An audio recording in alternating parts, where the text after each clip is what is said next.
Delhi NCR સહિત ઉત્તર ભારતના ઘણા રાજ્યોની અંદર બુધવારે રાત્રે હવામાન અચાનક બદલાઈ ગયું હતું અને ભારે વરસાદ અને વાવાઝોડાને કારણે જનજીવન પણ પ્રભાવિત થયું હતું। આ સાથે જ ઘણા વિસ્તારોની અંદર વીજ પુરવઠો પણ ખોરવાઈ ગયો હતો અને વાવાઝોડાને કારણે વૃક્ષો, હોર્ડિંગ્સ અને બોર્ડ પણ પડી ગયા હોવાથી ટ્રાફિક જામની સમસ્યા સર્જાઈ હતી। દિલ્હીના સફદરજંગમાં 80 કિલોમીટર પ્રતિ કલાકની ઝડપે પવન ફૂંકાયો હતો અને ગાઝિયાબાદની અંદર જોરદાર વાવાઝોડા પછી વરસાદ પણ વરસ્યો હતો, જ્યારે ઘણા વિસ્તારોમાં કરા પણ પડ્યા હતા। બાગપતની અંદર પણ ભારે વાવાઝોડા અને વરસાદ સાથે કરા પડ્યા હતા। એનસીઆરની અંદર અડધો ડઝન લોકોના મોત થયા છે। આ અકસ્માતોની અંદર દિલ્હીમાં 2, ગાઝિયાબાદની અંદર 3 અને નોઈડામાં 2 લોકોના મોત નીપજ્યા। વાવાઝોડાને કારણે દિલ્હી એરપોર્ટ પર વિમાનોનું લેન્ડિંગ મુશ્કેલ બન્યું હતું અને આ સમયગાળા દરમિયાન 11 ફ્લાઇટ્સ જયપુર તરફ ડાયવર્ટ કરવામાં આવી હતી।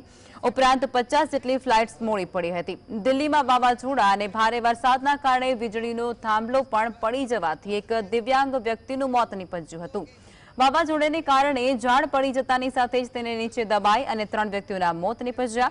વરસાદમાં દિવાલ ધરાશાય થતાની સાથે જ તેની નીચે દબાઈને પણ 3 લોકો મોતને ભેટ્યા। ત્યારે વરસાદ દરમિયાન વીજળી પડવાથી ગભરાઈ અને એક મહિલા ગટરની અંદર પડી જતા તેનું પણ મોત નીપજ્યું।